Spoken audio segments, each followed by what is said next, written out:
Good afternoon. My name is Wayne Arthur. I'm the founder and CEO of Skyfii. Skyfii is referred to as an Omnidata intelligence company. Omnidata intelligence is effectively the practice of collecting and analysing data from a multitude of data sources that are available typically in physical environments, such as this room.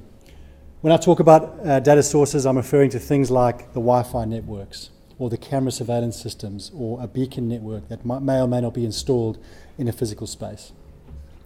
We collect the information, and in the case of Wi-Fi, we are collecting data directly from the networks, anonymously being able to actually detect, analyze, and track the movements of devices. Now, devices being your mobile devices. Irrespective of whether you connect to the network, if you have Wi-Fi enabled on your phone is emanating a probe.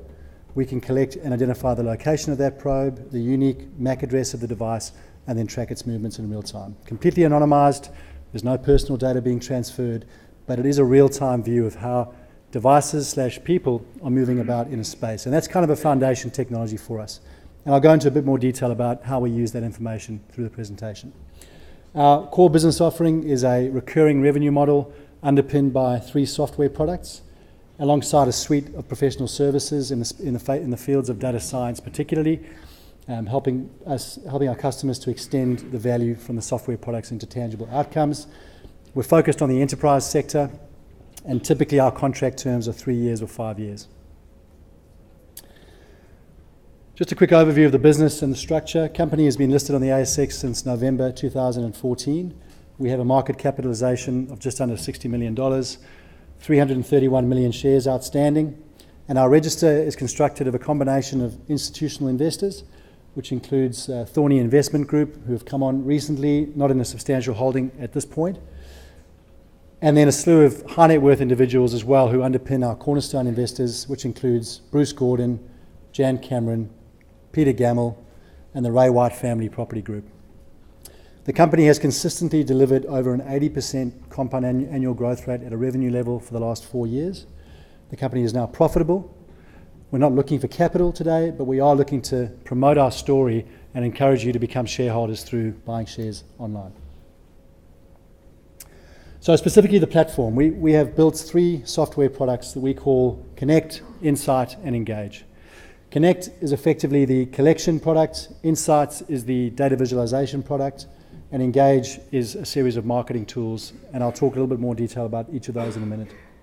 In addition, we also offer professional services, which just, as I said, help to extend the value that our platform can deliver into tangible business outcomes for our customers. Specifically the I/O platform, and I mentioned Wi-Fi is a major foundation data source for us. We can collect information directly from the Wi-Fi network. Once again, irrespective of if you're connected, we can still identify the location of your device probe and track the device movements in real time. In addition, we can correlate that information to the data that's collected from things like people counters or 2D and 3D cameras. And we're providing a visual representation for an airport or a shopping centre or a major retail group or a restaurant in terms of how people are moving about, where the areas of high dwell are, how each retailer may or may not be performing, where the main attractor points are, what the impacts are of a change in tenancy mix or location of a product. Those are the types of insights that we're delivering. We can correlate all that physical location information back to sales transaction data to provide a holistic view of that customer buying experience.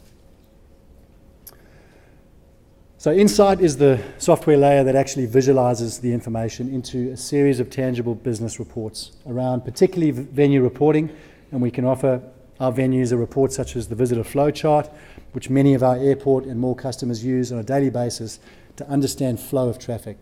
Where are people moving about? Which are the key points of attraction? Where are the areas of congestion? And we can break this down by audience segment as well as anonymously. Heat mapping, which allows them to understand, again, areas of high dwell or congestion. And then finally, Engage is our marketing platform. This is again, its own software license. Engage is effectively a marketing CRM product. In order for us to be able to communicate and engage with you or any of our customers to do so, you do have to have opted into the Wi-Fi at this point. So everything I've spoken about to this point has been largely anonymized data. But we do have about 25 million people who have registered to use Wi-Fi in any of the environments that we operate in. And so there is a healthy database of individuals who have opted in to receive communications from our customers. In addition to the software products, as I mentioned, we do have our own IP in the field of data science particularly. And so we're helping our customers to extend the insights that the platform can generate into specific business outcomes, which could be helping them understand shopper sentiment or the impact of a change in retailer in their particular property in terms of catchment. Or we've also built, and we still continue to build, customized reports that some of our mall groups use to actually run some of their operations. Our growth strategy is made up of a combination of our own organic sales efforts through our own direct sales teams and partnerships that we've enabled through various channel partners, including managed services providers such as Optus here in Australia and others around the world, value-added resellers, which includes the likes of Accenture and Deloitte, and technology partners that includes the likes of Hewlett-Packard, Cisco, and Ruckus, to name a few. In addition to our own direct sales efforts and our channel partnerships, we're growing through strategic acquisition. Now, we operate in a fairly fragmented industry, and we see a lot of opportunity to consolidate our particular market. We've made two acquisitions in the past 18 months. The first was Wycoms Wireless, which was a small UK-based Wi-Fi services company. The second was Causley, which is a US-based marketing services company. In both cases, we've made asset-only acquisitions, and we're buying customers that we can typically migrate and novate onto our platform. So essentially, assets only, no liabilities and no technology. So integration and upsell happen fairly efficiently for us. Our market opportunity is particularly diverse. We have applications through our proprietary software product in all of these types of spaces. At the moment, we have over 70% penetration of the retail property groups here in Australia. We have a number of large contracts with various department store and supermarket chains around the world. Universities, casinos, airports, gyms, hospitals and restaurants all make up applicable verticals where we have registered beachhead contract wins internationally and locally. But there's still a lot of room to grow, obviously, in terms of the size of that prize. From a feature comparison set in our peer group, and I use the words peer group because a lot of these companies we don't directly compete with on all facets of what we do. However, on the left-hand side or the bottom left-hand side, we've got a bunch of companies there that operate genuinely in the non-enterprise space. We have chosen to focus on enterprise customers. They are longer-term sales cycles naturally, but they typically carry longer-term contracts and are stickier customers over time. If we focus in on this little quadrant here, there is likely, in our view, 4 companies that have the opportunity to become the global market leader in this space. And those companies are Skyfii, IL Labs, which is a US-based or Canadian-based company, Cloud4Y, who are US-based, and Purple, who are UK-based. We all tend to operate very similar verticals, very similar geographies, and we all have a marginally similar offering from a software perspective. Where Skyfii differentiates clearly from this group is we are capable of ingesting data from more than just Wi-Fi. We're not reliant on one single technology. We actually can provide a correlated view of activity across a variety of sets of information, as I've mentioned. So that's one key differentiator for us. The second is the IP that we've built up in the field of data science particularly, and how we actually help our customers use the information and apply it to a tangible business outcome. Today we have we've got 43 enterprise customers globally, all contracted on 3 or 5 year contracts. We've had at least 2 cycles of contract renewals and no churn in the business to date. This is an idea of the journey that we're on as a company. We started to foray into the international markets in financial year 2016, where we established an operation in the Americas and the UK.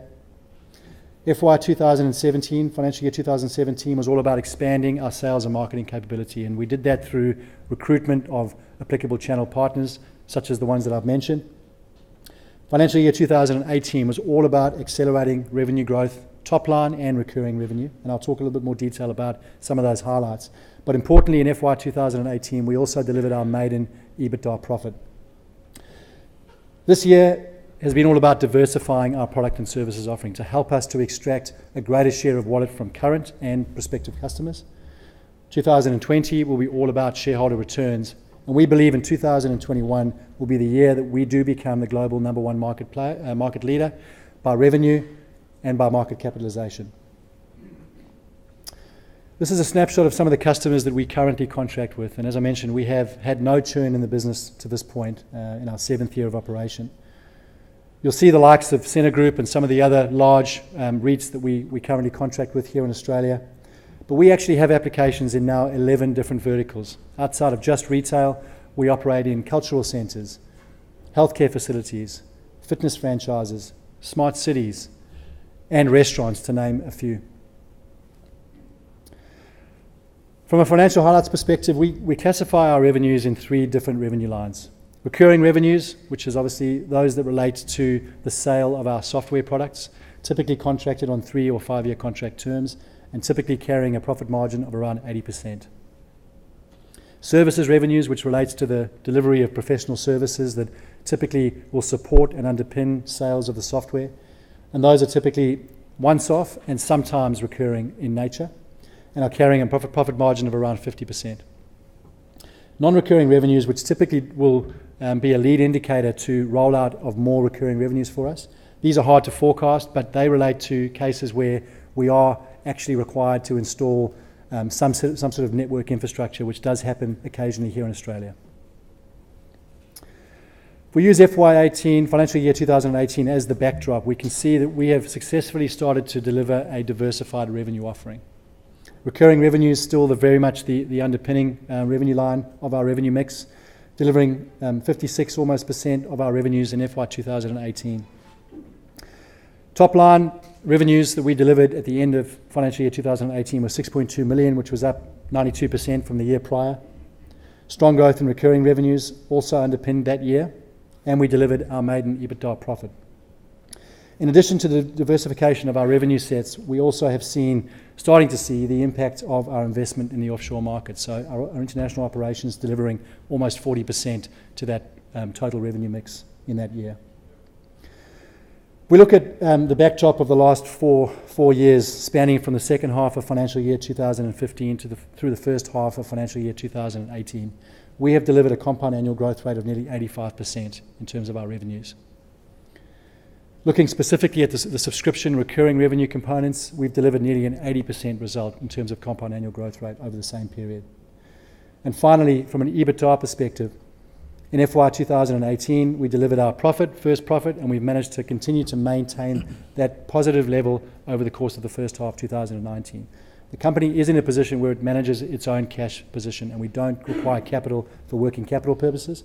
We don't anticipate looking to pay dividends or profits, but we are reinvesting back into scaling for top line and recurring revenue growth.